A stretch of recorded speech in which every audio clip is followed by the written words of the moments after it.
Welcome back to Latent Academy. जैसा कि मैंने पिछले वीडियो में डिस्कस किया था कि हम यहाँ पे ईएमआरएस के लिए टीजीटी साइंस का सारा आंसर राइटिंग का मेथड देखेंगे कि एमआरएस टीजीटी साइंस में हम कैसे आंसर राइटिंग की प्रैक्टिस करें। देखो, आंसर राइटिंग करने के लिए सबसे पहले हमें ज़रूरत है कि हम एक अच्छे कॉन्सेप्ट के साथ हर चीज़ को समझें। तो आंसर राइटिंग का सबसे मेन फैक्टर है हमारा कॉन्सेप्ट, कि हमारा कॉन्सेप्ट जो है वो एकदम क्लियर और क्रिस्टल हो, क्योंकि हमें एक अच्छे वे में लिखना है। यहाँ मैं जिस फॉर्मेट से लिख रही हूँ, आशा करूँगी आप इस फॉर्मेट को अच्छे से देखें और समझें, और ऐसा ही फॉर्मेट आप अपने वहाँ आंसर कॉपी में लिखने की कोशिश करिएगा। साथ ही साथ मैंने पिछले वीडियो में ज़रूर कहा था कि आप 4 से 5 क्वेश्चन की डेली प्रैक्टिस करना लिखने की। तो चलो, सबसे पहले हम अपना कॉन्सेप्ट को इम्प्रूव करते हैं और कॉन्सेप्ट देखते हैं कि हम कैसे किसी चीज़ को समझेंगे। हमारा फर्स्ट चैप्टर है fundamental unit of life. Fundamental unit of life किसे कहा जाता है? सेल को कहा जाता है। सेल को इसलिए कहा जाता है क्योंकि सेल का एक डेफिनेशन है, a cell is the fundamental structure and functional unit of life. हमारे लिविंग ऑर्गेनिज्म का फंडामेंटल और स्ट्रक्चरल यूनिट क्या होता है? सेल होता है। सेल क्यों होता है? क्योंकि सेल जो है बेसिक बिल्डिंग यूनिट है किसी भी लिविंग ऑर्गेनिज्म का। सपोज कोई घर बना हुआ है, इस घर को आप कैसे देखते हो? एक घर के रूप में। लेकिन इस घर का जब हम बिल्डिंग ब्लॉक देखने जाएंगे तो उसका फैक्टर सबसे ज़्यादा छोटा सा कौन सा होगा? ब्रिक होगा। कोई ईंट से ही जुड़ करके घर तैयार होता है। उसी तरह लिविंग ऑर्गेनिज्म के अंदर भी कंप्लीट सेल से ही एक लिविंग ऑर्गेनिज्म का फॉर्मेशन होता है। एक सेल जो होता है वो रेप्लिकेट करता है बहुत ज़्यादा। इस वजह से रेप्लिकेट करने से एक सिंगल सेल से बहुत ज़्यादा डबल मतलब मल्टीपल सेल बनते हैं, और डबल मल्टीपल सेल बनने से क्या होता है? टिश्यू का फॉर्मेशन होता है। टिश्यू के फॉर्मेशन से एक ऑर्गन का फॉर्मेशन होता है, और ऑर्गन के फॉर्मेशन से ऑर्गन सिस्टम का फॉर्मेशन होता है। जब बहुत सारा ऑर्गन सिस्टम बन जाएगा तो वही ऑर्गन सिस्टम एक ऑर्गेनिज्म का भी फॉर्मेशन करता है। सपोज देखो, जैसे कि स्टोमक हो गया, फूड पाइप हो गया, इंटेस्टाइन हो गया, ये सारे क्या है? एक ऑर्गन है हमारे बॉडी के अंदर। ये सारे ऑर्गन मिलकर के क्या फॉर्म करते हैं? डाइजेस्टिव सिस्टम का फॉर्मेशन करते हैं। वहीं हार्ट देखो, ब्लड देखो, ब्लड वेसल्स देखो, ये सारा क्या करता है? हमारे अंदर सर्कुलेटरी सिस्टम का फॉर्मेशन करता है कि नहीं करता है? बिल्कुल।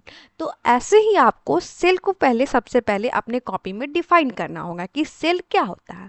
तो डेफिनेशन के रूप में हमें ऐसे लिखना होगा।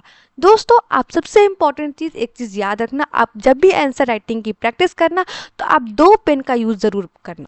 2 पेन क्यों मैं इसलिए कह रही हूँ? एक ब्लैक पेन के यूज से क्या होगा कि आप जो है कोई भी पॉइंट को हाईलाइट करना, ठीक है। और दूसरा ब्लू पेन के यूज से क्या होगा? आप उस पेन का डिस्क्रिप्टिव फॉर्मेट लिखना।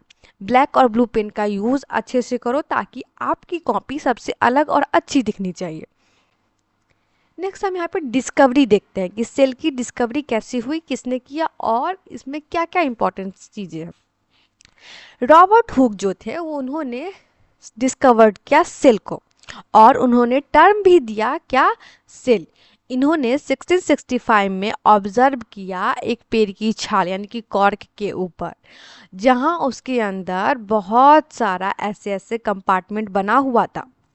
ऐसे कंपार्टमेंट उन्होंने माइक्रोस्कोप से एक पेड़ की छाल के अंदर देखा, तो उन्होंने इसको क्या नाम दे दिया? एक कंपार्टमेंट या फिर सेल का नाम दे दिया, ठीक है। और इन्होंने सबसे पहले डेड सेल को देखा था। ये याद रखना, बहुत बच्चों को कंफ्यूजन होता है कि रॉबर्ट हुक ने लाइव सेल देखा या डेड सेल देखा।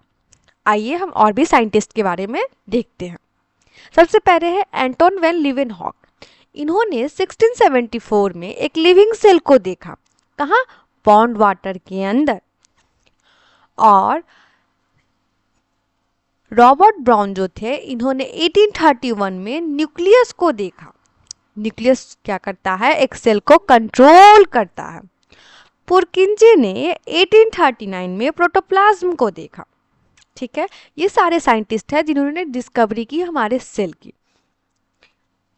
अब हम सेल थ्योरी के बारे में देखते हैं। सेल थ्योरी के लिए सबसे ज़्यादा मैथिस लाइडन, थियोडोर श्वान और रोडोल्फ वर्चो का बहुत ज़्यादा इंपॉर्टेंस रखा जाता है। क्यों? क्योंकि मैथिस लाइडन ने प्लांट सेल के ऊपर डिस्कवरी की थी और इन्होंने बताया कि all plants are made of cell, यानी कि सभी प्लांट्स जो है वो सेल से बने हुए होते हैं। और थियोडोर श्वान जो थे उन्होंने एनिमल सेल्स के ऊपर डिस्कवरी की और उन्होंने भी बताया कि सारे एनिमल्स जो है सेल से बने होते हैं। और इन दोनों की थ्योरी का यूज़ करके यहाँ पे रुडोल्फ वर्चो ने बता दिया कि सारे सेल्स जो होते हैं वो प्री एग्जिस्टिंग सेल से बने हुए होते हैं, यानी कहीं ना कहीं पहले से सेल बना हुआ होता है, उसी सेल का रेप्लिकेशन एक नया सेल होता है। तो दोस्तों यहाँ पे दो तरह के क्वेश्चन बन सकते हैं। सबसे पहला तो क्वेश्चन ये कि who discovered the cell and nucleus, आपको बताना होगा कि किसने सेल को डिस्कवर्ड किया। तो जैसे मैंने अभी आपको समझाया, आप अपने कॉपी में ये क्वेश्चन लिख करके आंसर के फॉर्म में लिखोगे कि डिस्कवरी किसने की सेल की, और न्यूक्लियस के बारे में लिखोगे कि न्यूक्लियस की डिस्कवरी जो है रॉबर्ट ब्राउन ने की थी। दूसरा हमारा क्वेश्चन बन सकता है कि why is cell called the structural and functional unit of life. तब हमें, जैसा कि मैंने इससे पीछे आपको समझाया कि सेल को क्यों फंक्शनल और स्ट्रक्चरल यूनिट कहते हैं, तो उसके पीछे ऐसा थोड़ा सा समरी अप करके आपको बताना है। तो आप इसको लिखने की प्रैक्टिस जरूर करिएगा। ये दोनों क्वेश्चन को आप जरूर होमवर्क के रूप में लिखिएगा। चलिए नेक्स्ट देखते हैं, classification of organism based on the number of cell. अब हम सेल के बारे में जान गए, अब हम यहाँ पे क्लासिफाई करेंगे सेल के नंबर के ऊपर। सेल के नंबर के ऊपर हम दो क्लासिफिकेशन कहते हैं। पहला यूनिसेलुलर ऑर्गेनिज्म, जो कि सिंगल सेल से बना हुआ होता है, और दूसरा मल्टी सेलुलर ऑर्गेनिज्म, जो बहुत सारे सेल से बने हुए होते हैं। अब यूनी मतलब हो ही जाता है सिंगल, यहाँ आप देख रहे हो यूनी मतलब सिंगल और मल्टी मतलब मैनी। ऐसा ऑर्गेनिज्म जो सिंगल सेल से बना हुआ होता है उसको हम क्या कहते हैं, यूनिसेलुलर ऑर्गेनिज्म। और ऐसा ऑर्गेनिज्म जो मल्टीपल सेल से बना हुआ होता है उसको कहते हैं multi cellular organism. Unicellular organism का अगर हम एग्जांपल देखें तो बैक्टीरिया, एमीबा और पैरामीशियम होता है। वहीं मल्टी सेलुलर का अगर हम एग्जांपल देखें तो प्लांट्स होता है, एनिमल्स होता है। मल्टी सेलुलर के पीछे रीज़न ये है कि प्लांट्स के अंदर वेरियस फंक्शंस होते हैं, एनिमल्स के अंदर बहुत सारे फंक्शन परफॉर्म होते हैं, तो ये फैक्टर है उसके मल्टी सेलुलर होने का। साथ ही साथ दूसरा हम क्लासिफिकेशन कैसे करेंगे, उनके शेप्स के अकॉर्डिंग, कि सेल का शेप कैसा हो सकता है। सेल का शेप ऑलमोस्ट 6 टाइप का होता है। ऐसे तो हम 4 ही पढ़ते हैं, लेकिन हम यहाँ पे 6 देखने वाले हैं। पहला तो स्मूथ मसल सेल, ये किस टाइप का होता है, स्पिंडल के फॉर्म का, यानी कि इसका जो फॉर्मेशन होता है वो स्पिंडल फॉर्मेशन के रूप में होता है। दूसरा बाइकॉनकेव, यानी कि ये जो होता है आरबीसी को रिप्रेजेंट करता है, राउंड और बाइकॉनकेव होता है। वही स्फेरिकल शेप का जो सेल होता है वो हमारा ओवम होता है। और चौथा लॉन्ग और ब्रांच की बात करते हैं तो वो कौन हो जाता है, हमारा न्यूरॉन हो जाता है। न्यूरॉन जो है वो हमारा लॉन्ग और ब्रांच सेल है। साथ ही साथ स्पर्म सेल भी एक डिफरेंट शेप में बनता है, दूसरा फैट सेल बनता है। ये सारे शेप से सेल्स के।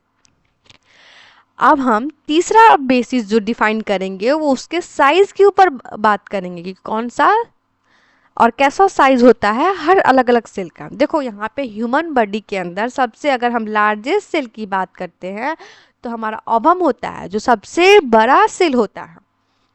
और स्मॉलेस्ट सेल की हम बात करते हैं तो ह्यूमन बॉडी के अंदर स्पर्म सेल होता है, ठीक है।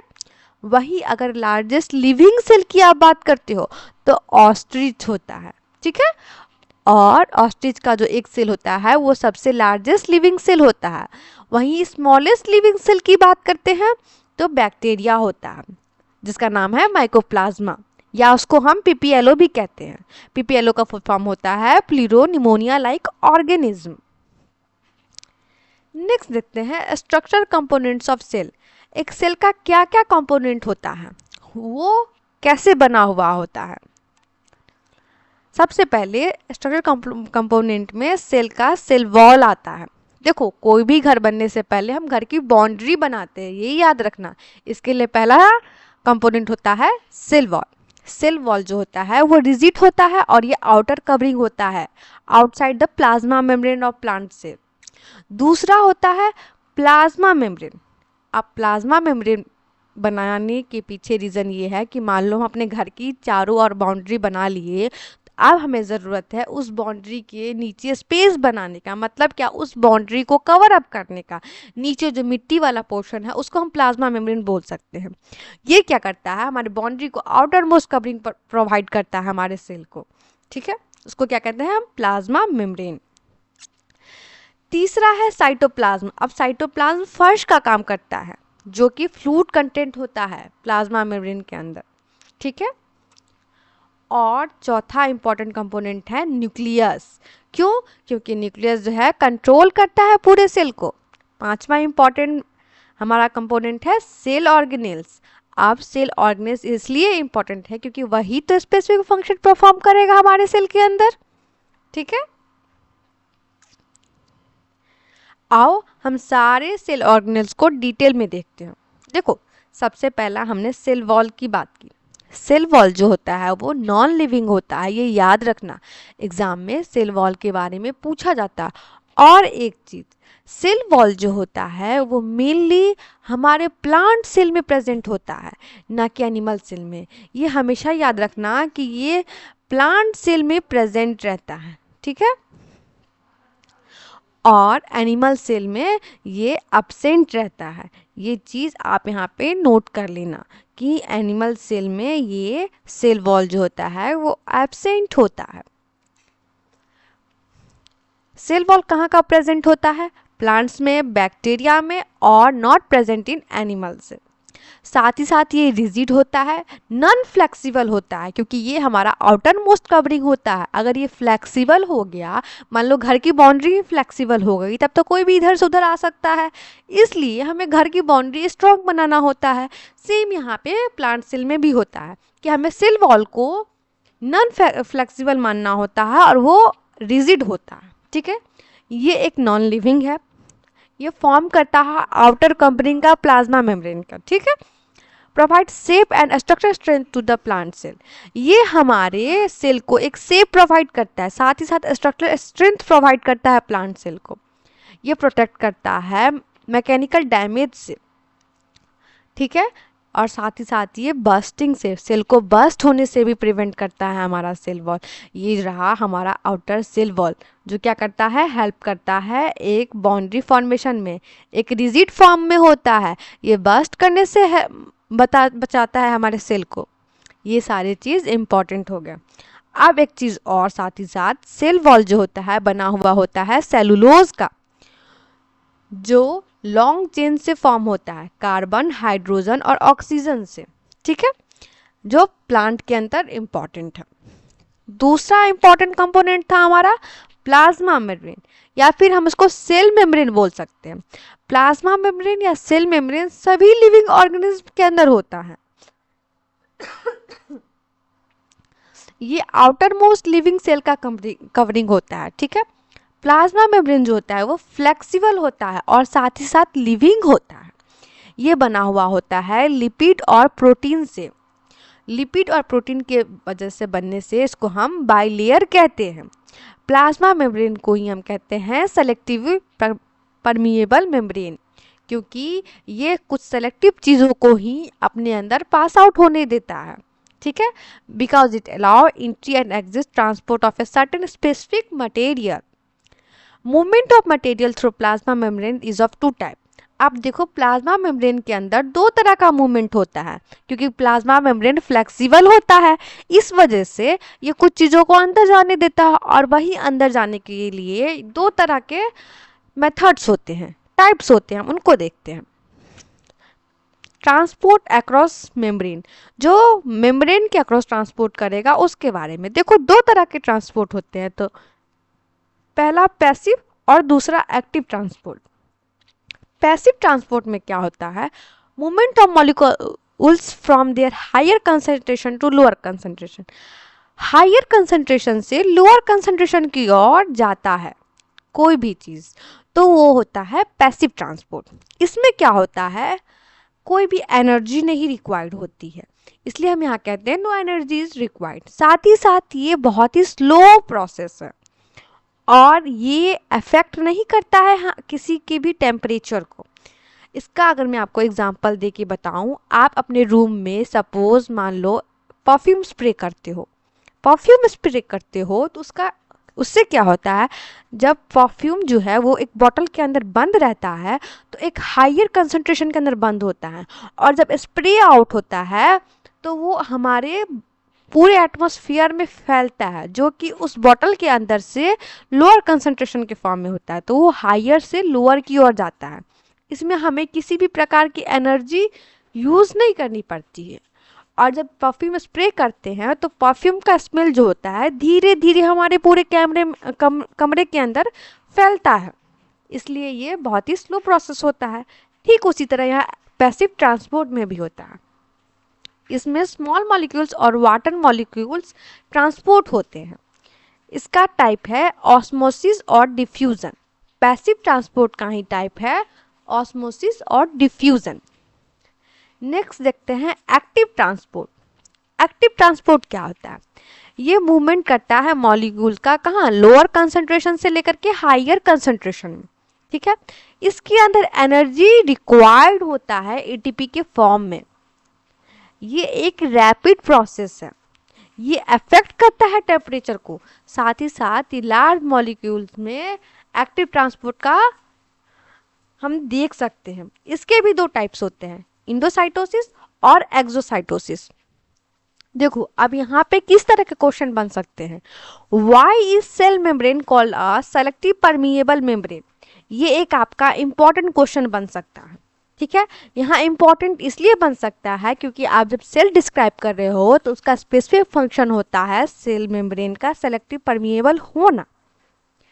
दूसरा क्वेश्चन आपका बन सकता है कि आप पैसिव और एक्टिव ट्रांसपोर्ट को डिस्क्राइब करिए। तो मैंने आपको अभी अच्छे से पढ़ा दिया है, आप इसको घर पे प्रैक्टिस करिएगा। ये आपका HW क्वेश्चन रहा जो आपको प्रैक्टिस करना है। नेक्स्ट हम डिफ्यूजन देखते हैं कि डिफ्यूजन क्या होता है। अभी हमने पैसिव में देखा था डिफ्यूजन और ऑस्मोसिस के बारे में।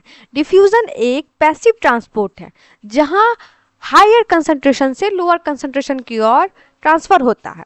A spontaneous movement of substance, solid, liquid and gas from region of higher concentration to lower concentration. Carbon dioxide और ऑक्सीजन मूव करता है प्लाज्मा मेम्ब्रेन में किस प्रोसेस से, डिफ्यूजन के प्रोसेस से। ठीक है, अगर ऑक्सीजन जब इंटर करना होता है किसी सेल के अंदर तो वो कैसे आएगा, डिफ्यूजन के मेथड से। और वही अगर कार्बन डाइऑक्साइड सेल से बाहर जाएगा तो वो कैसे जाएगा, हमारे डिफ्यूजन मेथड से। ठीक है, water molecules of H2O move within the cell from higher to lower concentration through diffusion. Water molecule जो होता है हमारे सेल के अंदर कैसे आता है, हायर कंसंट्रेशन से लोअर कंसंट्रेशन की तरफ। साथ ही साथ ऑक्सीजन का जो मॉलिक्यूल है वो भी ऐसे ही ट्रांसपोर्ट होता है डिफ्यूजन की मेथड से higher concentration to lower concentration. और वाटर जो है हमारे प्लाज्मा मेम्ब्रेन में इंटर करता है वो भी कैसे, स्पेशल डिफ्यूजन की मेथड से। ठीक है, नेक्स्ट हम देखते हैं ऑस्मोसिस को। ऑस्मोसिस जो है वो एक पैसिव ट्रांसपोर्ट का टाइप है। इसके अंदर स्पॉन्टेनियस मूवमेंट होता है सॉल्वेंट का और वाटर मॉलिक्यूल्स का, जो क्या करता है हायर कंसंट्रेशन से लोअर कंसंट्रेशन की ओर ट्रांसफर करता है। किसके अंदर, हमारे सिलेक्टिव परमिएबल मेम्ब्रेन के अंदर, यानी कि हमारे प्लाज्मा मेम्ब्रेन के अंदर। ठीक है, ऑस्मोसिस जो है वो एक स्पेशल केस है डिफ्यूजन का। साथ ही साथ इसके अंदर दो कंडीशंस होते हैं, पहला तो मूवमेंट करना सॉल्वेंट और वाटर का। ठीक है, और दूसरा सेलेक्टिव परमिएबल मेम्ब्रेन इसमें इन्वॉल्व होता है, यानी कि हमारा प्लाज्मा मेम्ब्रेन इसमें इन्वॉल्व होता है। इसका एग्जांपल देखिए, जैसे कि यूनिसेलुलर फ्रेश वाटर ऑर्गेनिज्म जो होता है वो पानी अपने अंदर कैसे लेता है, ऑस्मोसिस की हेल्प से लेता है। वही, और दूसरा एग्जाम्पल अगर हम देखते हैं तो हम वाटर का जो एब्जॉर्प्शन होता है प्लांट्स के रूट में वो कैसे होता है, ऑस्मोसिस के हेल्प से होता है। अब यहाँ हम देखते हैं सेल को बहुत सारे सॉल्यूशन में रखा जा सकता है, जैसे कि हाइपर, हाइपो और आइसोटोनिक सॉल्यूशन। अगर हम हाइपरटोनिक सॉल्यूशन की बात करें, हाइपर मतलब होता है ज़्यादा, टोनिक मतलब क्या होता है कि कोई ना कोई एक सॉल्यूशन है जिसको हम बात करेंगे, वहाँ क्या होता है सॉल्यूट जो होता है वो ज़्यादा होता है। और हाइपर मतलब क्या होता है, लो। इसमें क्या होता है सॉल्यूट का कंसंट्रेशन जो होता है वो लो होता है। देखो टोनिक मतलब होता है घुलना, ठीक है, किसी चीज़ का मिक्स सॉल्यूशन, उसको हम टॉनिक कहते हैं, ठीक है। तो ज़्यादा सॉल्यूशन कैसे मिक्स होगा, कॉन्सेंट्रेट जहाँ सॉल्यूट ज़्यादा होगा वहीं तो हाइपरटोनिक सॉल्यूशन होगा, और जहाँ सॉल्यूट कम होगा वहाँ लो होगा। तो उसको लो को हम साइंटिफिक टर्म में कैसे बोलते हैं, हाइपो। तो हाइपोटोनिक सॉल्यूशन के अंदर सॉल्यूट पार्टिकल्स जो है उसका कंसंट्रेशन बहुत ही लो होगा। आइसोटोनिक में क्या होता है, जो सॉल्यूट होता है उस सॉल्यूट का कंसंट्रेशन इक्वल होता है सॉल्यूशन के। तो ये हो। अब हम यहाँ पे हाइपरटोनिक, आइसोटोनिक और हाइपोटोनिक का कुछ कुछ इंपॉर्टेंट पॉइंट्स देखते हैं। जैसे कि हाइपरटोनिक सॉल्यूशन के अंदर क्या होता है कि यहाँ पे सबसे ज़्यादा जो सॉल्यूट होते हैं वो आउटसाइड, सबसे ज़्यादा सॉल्यूट प्रेजेंट होता है, और वाटर के अंदर कम सॉल्यूट प्रेजेंट होता है। तो वाटर मूव करता है इनसाइड टू आउटसाइड। इससे क्या होता है, सेल जो होता है वो श्रिंक करता है, ठीक है। यहाँ पे आप देख सकते हो कि ज़्यादा सॉल्यूट कहाँ है, हमारे सेल के बाहर है, और सेल के अंदर बहुत ही कम सॉल्यूट है। इस वजह से क्या हो गया, ज़्यादा कंसंट्रेशन होने की वजह से सेल जो है वो आपस में श्रिंक कर गया। वही आइसोटोनिक सॉल्यूशन में क्या होता है, इक्वल सॉल्यूट आउटसाइड होता है और इक्वल वाटर इनसाइड होता है। इसमें कोई भी तरह का मूवमेंट नहीं देखा जाता है, ये बिल्कुल सेम रहता है। यहाँ आप देख सकते हो सेल का जो शेप है बिल्कुल मेंटेन है, क्यों, क्योंकि वाटर और सॉल्यूट का लेवल इक्वल है। वहीं हाइपोटोनिक सॉल्यूशन में क्या होता है कि हाइपोटोनिक सॉल्यूशन के अंदर सॉल्यूट जो होता है वो बहुत ही कम होता है, और वाटर जो होता है वो बहुत ही ज़्यादा होता है। इस वजह से क्या होता है, सेल जो होता है वो स्वेल करता है, यानी कि फूलता है, ठीक है। ये रहा हमारा बेसिक डिफरेंस हाइपरटोनिक, आइसोटोनिक और हाइपोटोनिक सॉल्यूशन के अंदर। यहाँ पे हम देखते हैं डिफ्यूजन के बारे में और साथ ही साथ ऑस्मोसिस के बारे में। डिफ्यूजन और ऑस्मोसिस के बीच में कैसा डिफरेंस और कैसे हम कैटेगराइज करेंगे। डिफ्यूजन के अंदर मूवमेंट जो होता है सब्सटेंस का वो एक रीजन में होता है, कैसे, हायर कंसंट्रेशन से लेकर के लोअर कंसंट्रेशन के अंदर। वहीं ऑस्मोसिस के अंदर सॉल्वेंट और वाटर मॉलिक्यूल्स जो होता है वो फ्लो करता है हायर कंसंट्रेशन से लोअर कंसंट्रेशन के ओर, वो भी किसके हेल्प से, सेमी परमिएबल मेम्ब्रेन यानी कि प्लाज्मा मेम्ब्रेन की हेल्प से, ठीक है। डिफ्यूजन जो होता है वो मेनली सॉलिड में होता है, लिक्विड में होता है और गैस में होता है, लेकिन ऑस्मोसिस सिर्फ और सिर्फ लिक्विड में होता है। डिफ्यूजन के अंदर कोई भी मेम्ब्रेन की आवश्यकता नहीं होती है, लेकिन ऑस्मोसिस के अंदर सबसे पहले सेमी परमिएबल मेम्ब्रेन की आवश्यकता होती है। डिफ्यूजन जो होता है वो एक नेचुरल प्रोसेस है, इसको हम कंट्रोल नहीं कर सकते हैं, लेकिन ऑस्मोसिस एक कंट्रोल और रिवर्स प्रोसेस है जिसको हम कंट्रोल कर सकते हैं। दोस्तों यहाँ पे किस तरह का क्वेश्चन बनेगा उसके बारे में देख लेते हैं। यहाँ पे क्वेश्चन बन सकता है, how do gases move across plasma membrane. ये किसकी बात कर रहा है, डिफ्यूजन की बात कर रहा है। और दूसरा क्वेश्चन बन सकता है, how does water molecule move across the plasma membrane. ये रहा आपका HW क्वेश्चन, इसको आपको प्रैक्टिस करना है अपने घर पे एक शॉर्ट फॉर्म आंसर राइटिंग के रूप में, जो आपने कॉन्सेप्ट को सीखा है। अब नेक्स्ट देखते हैं इंडोसाइटोसिस और एक्सोसाइटोसिस। ये किसका टाइप था, एक्टिव ट्रांसपोर्ट का टाइप था। इंडोसाइटोसिस मतलब क्या होता है, इंडो मतलब होता है इन करना, और एक्सो मतलब क्या होता है, आउट करना। तो यहाँ हम इंडोसाइटोसिस और एक्सोसाइटोसिस को देखेंगे। ये क्या करता है, किसी The cell engulfs in food and other substance from external environment called endocytosis. अगर कोई सेल अपने आउटसाइड के एरिया से किसी चीज को अपने अंदर लेता है उसको क्या कहते हैं, इंडोसाइटोसिस। वहीं कोई सेल अपना अंदर का वेस्ट मटेरियल जो है वो अनडाइजेस्ट करता है जैसे फूड पार्टिकल के रूप में एक्सटर्नल इन्वायरमेंट में, उसको क्या कहते हैं, एक्सोसाइटोसिस। इंडोसाइटोसिस और एक्सोसाइटोसिस का बेस्ट एग्जाम्पल है अमीबा। अमीबा क्यों एग्जाम्पल है, क्योंकि ये सिंगल सेल है। अमीबा जो है वो किसी न किसी फूड पार्टिकल को इनगल्फ करता है, साथ ही साथ वो एक्सक्रीट आउट भी करता है। तो अमीबा के अंदर इंडोसाइटोसिस और एक्सोसाइटोसिस दोनों देखा जाता है। नेक्स्ट देखते हैं प्रोटोप्लाज्म। नेक्स्ट इंपॉर्टेंट कंपोनेंट है हमारा प्रोटोप्लाज्म। ये क्या करता है, लिविंग कंटेंट्स को सेल के अंदर रखता है। ये जो है सेल वॉल के अंदर इंक्लूड नहीं होता है। यहाँ हम प्लाज्मोलाइसिस देखते हैं। प्लाज्मोलाइसिस क्या होता है, ये एक हाइपरटोनिक सॉल्यूशन है और प्रोटोप्लाज्म के अंदर लिविंग सेल और प्लांट सेल को श्रिंक करने से बचाता है ये सेल वॉल। इसी को क्या कहते हैं, प्लाज्मोलाइसिस। यानी कि एक नॉर्मल सेल को हाइपरटोनिक सॉल्यूशन में डालने के बाद सेल लूज करता है वाटर को, इससे क्या होता है, सेल श्रिंक करता है।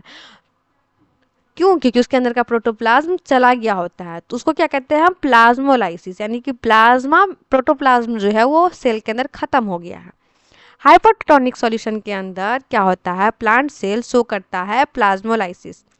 डेड प्लांट सेल कभी भी प्लाज्मोलाइसिस शो नहीं करता है, ये बात आप याद रखिएगा। नेक्स्ट देखते हैं हाइपोटोनिक सॉल्यूशन। हाइपोटोनिक सॉल्यूशन के अंदर क्या होता है, protoplasm start swelling and puts pressure on a cell wall.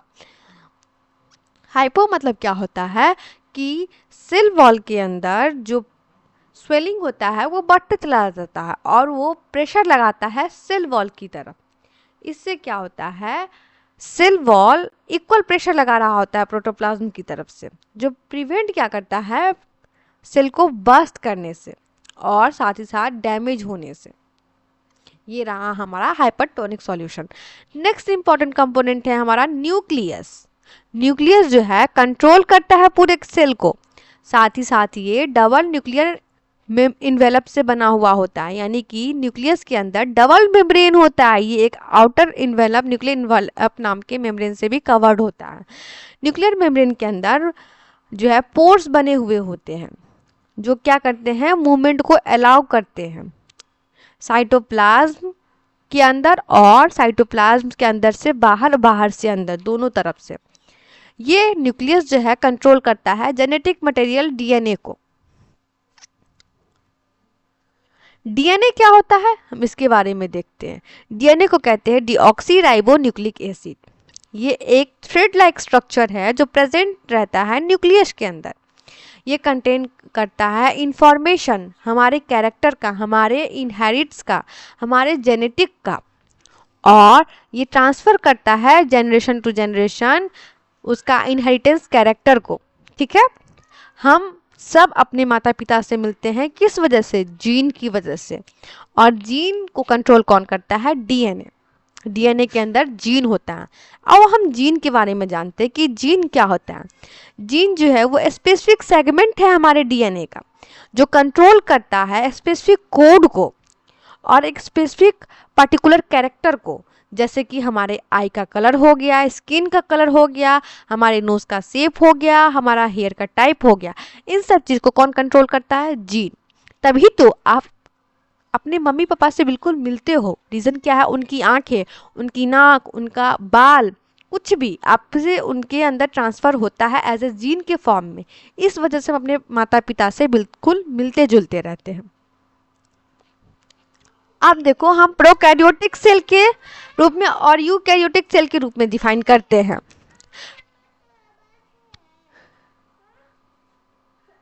Prokaryotic cell क्या करता है, न्यूक्लियर रीजन को डिफाइन नहीं करता है। रीजन क्यों, क्योंकि प्रोकैरियोट मतलब प्रो मतलब होता है कि प्रीवियस, यानी कि पुराना टाइप का सेल। प्रोकैरियोटिक सेल कंटेन करता है पुराने टाइप का सेल, ठीक है, जो कंटेन करता है न्यूक्लियोइड को, ना कि एक न्यूक्लियर वेल डिफाइंड मेम्ब्रेन को, ठीक है। प्रोकैरियोटिक सेल के अंदर कोई भी न्यूक्लियर मेम्ब्रेन नहीं होता है, ये मेम्ब्रेन बॉन्ड सेल ऑर्गेनेल इसके अंदर जो है एब्सेंट होते हैं, लेकिन राइबोसोम जो है वो प्रेजेंट रहता है और इसके अंदर एक ही क्रोमोसोम होता है। साइज इसका जो होता है ऑलमोस्ट 1 to 10 मीटर होता है। फ्लैजिला जो है इसके अंदर प्रेजेंट होता है और यही इसको हेल्प करता है मूवमेंट का। प्रोकैरियोटिक सेल का एग्जांपल देखें तो बैक्टीरिया होता है, फ्लैजिला होता है। वही यूकैरियोटिक सेल के बारे में देखते हैं। यूकैरियोटिक सेल के अंदर न्यूक्लियर रीजन अच्छे से डिफाइन होता है। क्यों? इसके अंदर न्यूक्लियस प्रेजेंट होता है, इसके पास न्यूक्लियर मेम्ब्रेन होता है, साथ ही साथ ये मेम्ब्रेन बॉन्ड सेल ऑर्गेनेल इसके अंदर प्रेजेंट होता है और राइबोसोम भी प्रेजेंट होता है। इसके अंदर एक से ज़्यादा क्रोमोसोम प्रेजेंट होते हैं और इसका साइज जनरली 5 से 100 माइक्रोमीटर होता है। इसके अंदर कोई फ्लैजिला नहीं होता है। क्यों? क्योंकि ये खुद ब खुद इधर से उधर ट्रांसफर हो सकता है। इसका एग्जाम्पल प्लांट, एनिमल और फंजाई होता है। अब देखो इसमें कैसे क्वेश्चंस बन सकते हैं, जैसे कि आपको बोला जा सकता है डिफाइन करो जीन और क्रोमोसोम को। साथ ही साथ ये बोला जा सकता है आप प्रोकैरियोटिक सेल को और यूकैरियोटिक सेल के बीच में आप एक डेफिनेशन बताइए या फिर एक डिफरेंस बताइए, आप उनका एग्जाम्पल भी दीजिए सारे सेल के बारे में। तो ये रहा आपका HW जो आपको सॉल्व करना है एज ए क्वेश्चन के फॉर्म में, आप ज़रूर सॉल्व करिएगा। बाकी के वजह से ऑर्गेनेल्स को देखते हैं जहां हमें बहुत सारे सेल के बारे में जानकारी मिलती है। नेक्स्ट इंपॉर्टेंट सेल है हमारा एंडोप्लाज्मिक रेटिकुलम, उसके बाद न्यूक्लियस, फिर lysosome, mitochondria, plastid, Golgi bodies और वैक्यूल्स। अब सबसे पहले एंडोप्लाज्मिक रेटिकुलम को देख लेते हैं। एंडोप्लाज्मिक रेटिकुलम जो होता है वो प्रोटीन और लिपिड का सिंथेसिस करता है। ये एक लार्ज नेटवर्क मेम्ब्रेन होता है। क्यों? क्योंकि ये न्यूक्लियस से जुड़ा हुआ होता है। आप यहाँ पे देख सकते हैं एंडोप्लाज्मिक रेटिकुलम को। ये हेल्प करता है न्यूक्लियस के अंदर किसी भी मटेरियल को ट्रांसपोर्ट करने में। साइटोप्लाज्म और न्यूक्लियस के बीच में ट्रांसपोर्टेशन का सिस्टम किसके हेल्प से होता है? एंडोप्लाज्मिक रेटिकुलम की हेल्प से। ये फॉर्म करता है प्लाज्मा मेम्ब्रेन के अंदर लिपिड और प्रोटीन्स का। एंडोप्लाज्मिक रेटिकुलम मेनली फॉर्मेशन करता है प्रोटीन्स का। इसके दो टाइप्स होते हैं। एंडोप्लाज्मिक रेटिकुलम के दो टाइप्स होते हैं।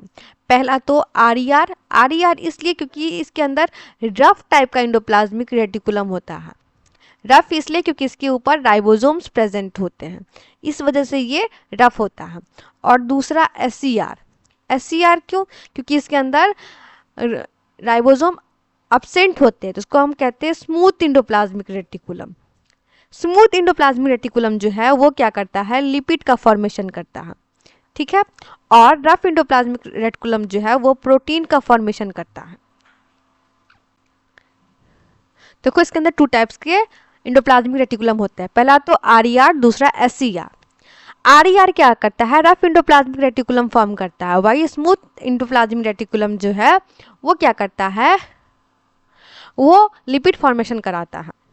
राइबोसोम इसके ऊपर अटैच्ड होता है, देख रहे हो यहाँ पे खुरदुरा दाना बना हुआ है, इसलिए इसको रफ कहा जाता है। इसके अंदर नहीं प्रेजेंट है राइबोसोम, इसलिए इसको स्मूथ कहा जाता है। RER जो है उसके सरफेस के ऊपर राइबोसोम अटैच होता है, इसके सरफेस के अंदर अटैच नहीं होता है। इनका हम बेसिक डिफरेंस देख रहे हैं। ये रफ अपीयर होता है माइक्रोस्कोप के अंदर, ये स्मूथ अपीयर होता है माइक्रोस्कोप के अंदर। साथ साथ ये प्रोटीन की सिंथेसिस करता है। प्रोटीन की फैक्ट्री राइबोसोम इसके ऊपर रहती है। और स्मूथ जो है वो लिपिड की सिंथेसिस करता है। RER जो है वो एंजाइम का सिंथेसिस करता है और SCR जो है वो हार्मोन का सिंथेसिस करता है। इसका RER का कोई डिटॉक्सिफिकेशन में रोल नहीं होता है, लेकिन SCR का डिटॉक्सिफिकेशन में रोल होता है। नेक्स्ट देखते हैं गोल्जी बॉडी और apparatus। गोल्जी बॉडी जो है मेनली स्टोरेज का, मॉडिफाई और पैकिंग का काम करता है सेल के अंदर। ये एक मेम्ब्रेन बॉन्ड वेसिकल है जो अरेंज होता है पैरेलली, कैसे? सिस्टर्ने के फॉर्म में। इसका फंक्शन होता है स्टोरेज करना, मॉडिफिकेशन करना, पैकेजिंग करना प्रोडक्ट्स का। प्रोटीन और लिपिड जैसे प्रोडक्ट्स का ये पैकेजिंग करता है, ठीक है। और ये डिस्पैच भी करता है। मेनली इसका काम है ट्रांसपोर्टेशन करना। ये पोस्ट ऑफिस की तरह हमारे सेल के अंदर काम करता है। ये इन्वॉल्व होता है लाइसोजाइम के फॉर्मेशन में भी। देखो आपसे पूछ सकता है question, what would happen to the life of a cell if there was no Golgi apparatus। अगर हमारे लाइफ के अंदर गोल्जी apparatus नहीं होता है तो क्या इम्पैक्ट पड़ता है। देखो आंसर के रूप में हम कैसे लिखेंगे, if there were no Golgi apparatus in a cell the in following problems are would occur. देखो सबसे पहला प्रॉब्लम क्या हो जाएगा, no proper packaging of transport protein and lipid, essential materials would not reach their proper destination inside और outside the cell। मतलब अगर Golgi bodies नहीं होगा तो कोई भी ट्रांसपोर्टेशन नहीं होगा, कोई भी पैकेजिंग नहीं होगी एसेंशियल चीज़ों की, मटेरियल्स की जो हमारे सेल के बाहर ज़रूरत पड़ती है। अगर ट्रांसपोर्टेशन नहीं होगा तो फंक्शन नहीं होगा, फंक्शन नहीं होगा तो आप जानते ही हो बॉडी कोई परफॉर्मेंस रिएक्ट नहीं करेगी। और साथ ही साथ ये फॉर्मेशन नहीं करेगा लाइसोसोम का, अगर गोल्जी बॉडी हमारे बॉडी के अंदर नहीं रहेगा तो। गोल्जी apparatus जो है रिस्पॉन्सिबल होता है लाइसोसोम के फॉर्मेशन का। अगर ये विदाउट लाइसोसोम फॉर्म नहीं करेगा तो हमारा कोई भी जो वेस्टेज है हमारे सेल के अंदर वो रिमूव नहीं होगा, वो हमारे सेल के अंदर बढ़ता चला जाएगा और वो बहुत सारा कलेक्शन बना देगा वेस्ट का, जो बहुत ही हार्मफुल है सेल के लिए। किसी भी बॉडी के अंदर न्यूट्रिशन के जैसा इम्पॉर्टेंट हमारा एक्सक्रीशन भी होता है, हमारा वेस्ट रिमूवल भी उतना ही इम्पॉर्टेंट होता है। तो अगर हम ओवरऑल फंक्शन देखें तो इसके डिस्टर्ब होने से क्या हो जाएगा, कोई भी सेल जो है लॉन्ग टाइम में सर्वाइव नहीं कर पाएगा। देखो कितना इंपॉर्टेंट क्वेश्चन है, कैसे घुमा के पूछ सकता है। नेक्स्ट देखो लाइसोसोम के बारे में देखेंगे। लाइसोसोम क्या है, वेस्ट डिस्पोजल है, यानी कि हमारे वेस्ट को डिस्पोज करता है। हमारे सेल के वेस्टेज को डिस्पोज कौन करता है, लाइसोसोम करता है। ये sac filled with powerful digestive enzyme, इसके अंदर बहुत ही पावरफुल डाइजेस्टिव एंजाइम होता है जो क्या करता है, वेस्ट डिस्पोजल के लिए हेल्प करता है सेल के अंदर। Helping in cleaning the cell by digesting foreign material, bacteria as well as damage cell. ये डैमेज सेल को भी डाइजेस्ट कर लेता है। फॉरेन बैक्टीरिया या फॉरेन कोई भी पार्टिकल है जो बहुत ही हार्मफुल है, ये उसको भी डाइजेस्ट कर लेता है। इसीलिए इसको हम कहते हैं सुसाइड बैग। इसके अंदर सेलुलर डिस्टर्बेंस होता है जो सेल को डैमेज कर सकता है, और कभी कभी सेलुलर डिस्टर्बेंस की वजह से लाइसोजाइम जो है वो बस्ट हो जाता है। बस्ट होने से क्या होता है, पूरा का पूरा सेल डाइजेस्ट कर देता है कौन, लाइसोजाइम। नेक्स्ट देखते हैं माइटोकॉन्ड्रिया। माइटोकॉन्ड्रिया क्या है, power house of the cell. Power house of the cell किसको कहते हैं, माइटोकॉन्ड्रिया के अंदर। इसके अंदर बहुत सारा फॉर्मेशन होता है एटीपी का, इसलिए इसको कहते हैं power house of the cell. इसके अंदर दो तरह के मेम्ब्रेन होते हैं, आउटर मेम्ब्रेन, आउटर मेम्ब्रेन के ऊपर पोरस प्रेजेंट होता है, और इनर मेम्ब्रेन जो होता है वो डीपली फोल्ड होता है। क्यों डीपली फोल्ड होने की वजह से, इसके अंदर सरफेस एरिया को इंक्रीज करना होता है एटीपी फॉर्मेशन के लिए। आप देख सकते हो माइटोकॉन्ड्रिया है, इसके अंदर कैसे डीपली फोल्डेड स्ट्रक्चर बना हुआ है। क्यों, क्योंकि एटीपी का फॉर्मेशन करता है। एटीपी मॉलिक्यूल का फॉर्मेशन कौन करता है, माइटोकॉन्ड्रिया। और एटीपी का फुल फॉर्म क्या होता है, एडिनोसाइन ट्राइफॉस्फेट। एटीपी को हम एनर्जी करेंसी भी कहते हैं सेल का। माइटोकॉन्ड्रिया के अंदर अपना खुद का डीएनए भी होता है और खुद का राइबोसोम भी होता है। नेक्स्ट कंपोनेंट है सेल कंपोनेंट हमारा प्लास्टिड, जो सिर्फ और सिर्फ प्लांट सेल में इंपॉर्टेंट होता है। क्यों, प्लास्टिड के अंदर कुछ कुछ इंपॉर्टेंट ऐसे फैक्टर होते हैं जो सिर्फ और सिर्फ प्लांट सेल में इंपॉर्टेंट होते हैं, जैसे कि क्रोमोप्लास्ट। क्रोमोप्लास्ट जो है वो कलर प्लास्टिड होता है, जो किसी भी प्लांट के अंदर कलर प्रोवाइड करता है। किसी भी फ्रूट के अंदर, किसी भी लीफ के अंदर कलर का फॉर्मेशन किसका होता है, क्रोमोप्लास्ट का। दूसरा क्लोरोप्लास्ट। क्लोरोप्लास्ट जो होता है वो क्रोमोप्लास्ट कंटेनिंग पिगमेंट को रखता है, जैसे कि क्लोरोफिल हो गया। ये क्लोरोफिल जो रिक्वायर होता है फोटोसिंथेसिस के अंदर होता है, साथ ही साथ ये ग्रीन कलर के लिए रिस्पॉन्सिबल होता है। दूसरा इंपॉर्टेंट कलर है ल्यूकोप्लास्ट। ल्यूकोप्लास्ट के अंदर वाइट कलरलेस प्लास्टिड होता है जो कंट्रोल करता है स्टार्च ऑयल को और प्रोटीन ग्रेन्यूल्स को। और साथ ही साथ प्लास्टिड है, प्लास्टिड का अपना खुद का डीएनए और राइबोसोम भी होता है।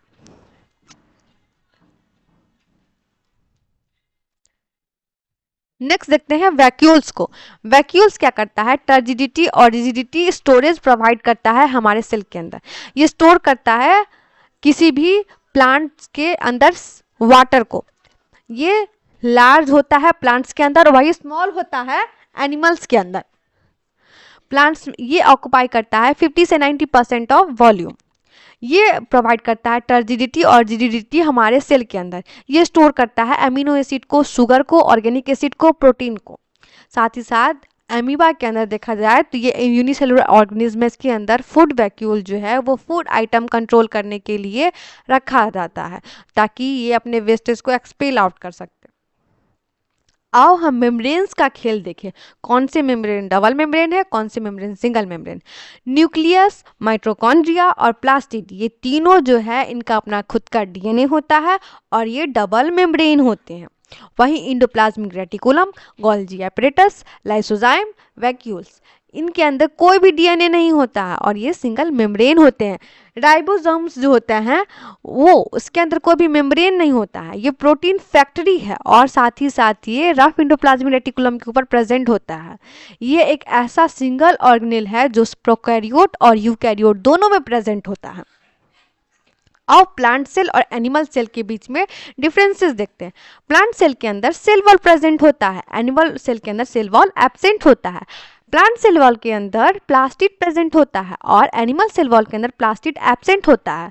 प्लांट सेल वॉल के अंदर लार्ज सेंट्रल वैक्यूल प्रेजेंट होता है लेकिन एनिमल सेल के अंदर वैक्यूल एब्सेंट होता है लार्ज फॉर्म में। स्मॉल फॉर्म में वैक्यूल प्रेजेंट रहता है लेकिन लार्ज फॉर्म में नहीं रहता है।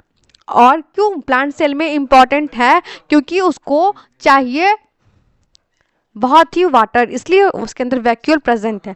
सेंट्रियोल एब्सेंट होता है प्लांट सेल के अंदर और एनिमल सेल के अंदर सेंट्रियोल प्रेजेंट होता है। देखो लास्ट हमारा स्लाइड है सेल डिवीजन। जब सेल बन गया तो सेल का डिवीजन भी बहुत इंपॉर्टेंट है।